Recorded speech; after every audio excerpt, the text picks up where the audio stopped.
दोस्तों सुजलॉन एनर्जी की बात करें तो स्टॉक के अंदर हल्की सी गिरावट देखने को मिल रही है।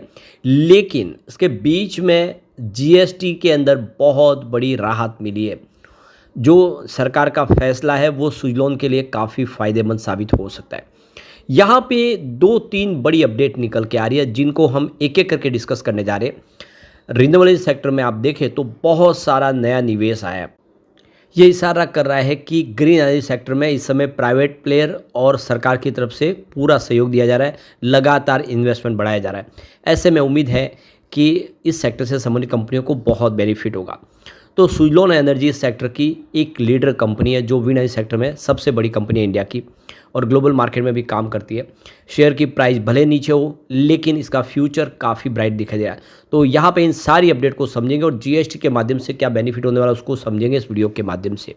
लेकिन फ्रेंड्स उससे पहले अगर आप पहली बार हमारे चैनल पे आए तो चैनल को सब्सक्राइब कर दीजिए, एक बेल आइकॉन दबा दीजिए ताकि जब भी नया वीडियो बने पहला नोटिफिकेशन आपको मिले। वीडियो पसंद आए तो लाइक से ज़रूर कीजिए। चलो फ्रेंड्स वीडियो स्टार्ट करते हैं। मैं हूँ आपका दोस्त एसपी दवे और हमारे अपने चैनल ऑनलाइन कमाई में आपका बहुत बहुत स्वागत है। तो सबसे पहले सुजलॉन एनर्जी के कारोबार की बात करें तो देखो कि 57.67 पर स्टॉक आपको ट्रेड करता हुआ दिखाई देगा, जहाँ पे 0.55% की गिरावट है, यानी लगभग आधा % के आसपास की गिरावट है। वैसे शुरुआत पॉजिटिव हुई थी, इंट्राडे में आप देखें 59 के आसपास पर स्टॉक पहुंचा, लेकिन ऊपर के लेवल से थोड़ी सी दबाव की स्थिति बनी। कुछ फंड हाउस है जो यहाँ पे बिकवाली कर रहे। अब यहाँ पे देखो कि मोदी सरकार की तरफ से जीएसटी के अंदर बड़ा बदलाव कर दिया गया है। पहले 4 स्लैब थे, 5%, 12%, 18% और 28%। अब उसको 2 स्लैब को हटा दिया गया। अब 28% का जो स्लैब था वो हट गया और 12% हट गया। अब सिर्फ 5 और 18% है। तो सरकार की तरफ से रिन्यूएबल सेक्टर और उससे संबंधित जो उसके पार्ट्स है जीएसटी दरों में कटौती की गई है, जिसका फ़ायदा सुजलॉन एनर्जी को भी मिल सकता है।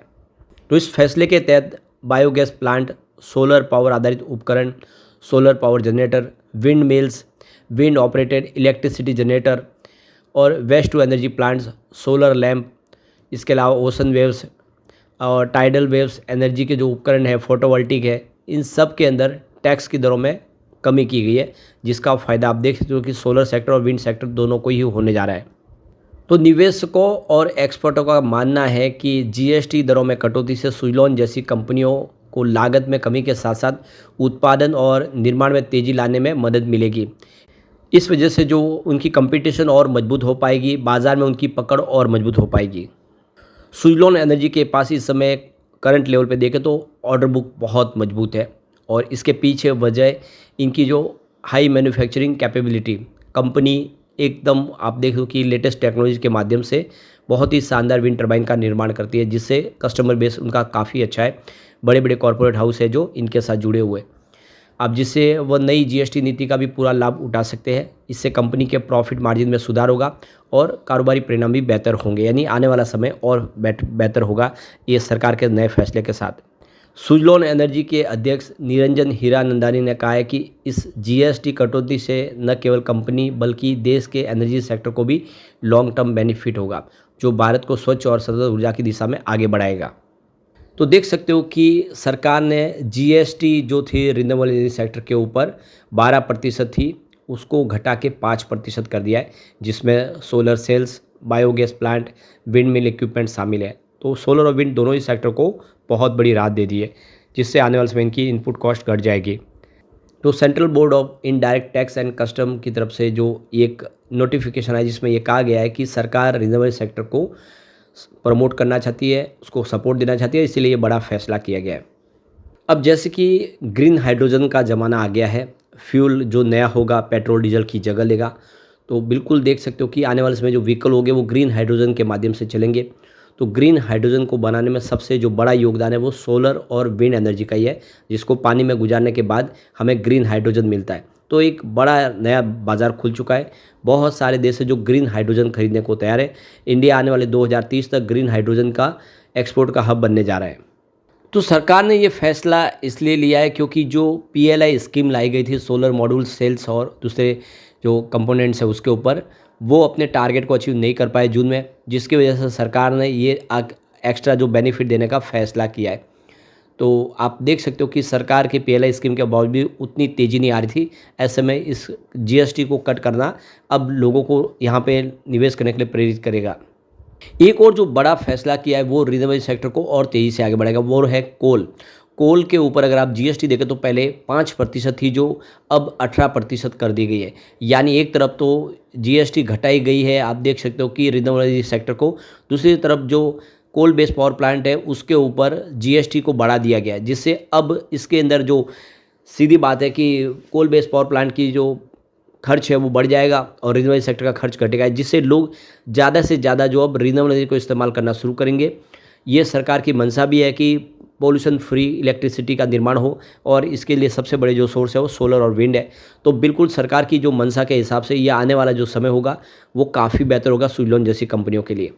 अब एक जो बड़ी अपडेट और निकल के आ रही है रिन्यूएबल एनर्जी सेक्टर में, अगर आप देखें तो अगस्त महीने में बहुत सारा निवेश आया है, करीब 1.23 बिलियन डॉलर का निवेश है, यानी करीब 45% की बड़ी जंप देखने को मिली है। यानी अब देखें तो रिन्यूएबल सेक्टर में निवेश बढ़ने लगा है। तो देखो कि अगस्त महीने में सोलर और विंड एनर्जी सेक्टर में जो प्रोजेक्ट के अंदर आप देख खर्च जो आप देखो 1235 मिलियन डॉलर के आसपास रहे, यानी 1.23 बिलियन डॉलर का लास्ट में अगस्त में यहाँ पे निवेश आया। तो ये एमके रिसर्च की तरफ से बुधवार को रिपोर्ट जारी की गई, उसमें उनका कहना है कि पिछले साल सेम क्वार्टर में ये 848 मिलियन डॉलर के आसपास था, जिसमें हमें 45% की जंप देखने को मिला है।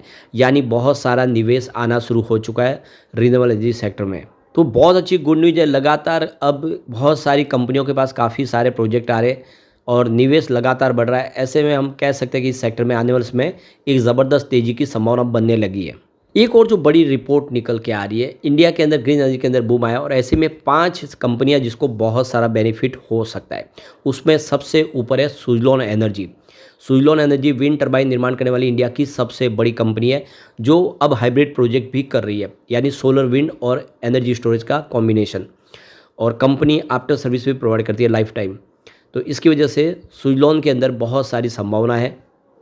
सुज़लोन एनर्जी ने अपना जो फाइनेंस रिवोल्ड किया करीब 6545 करोड़ नेटवर्थ के आसपास, और इस समय जो कैश सरप्लस अगर देखें कंपनी का 1620 करोड़ के आसपास है।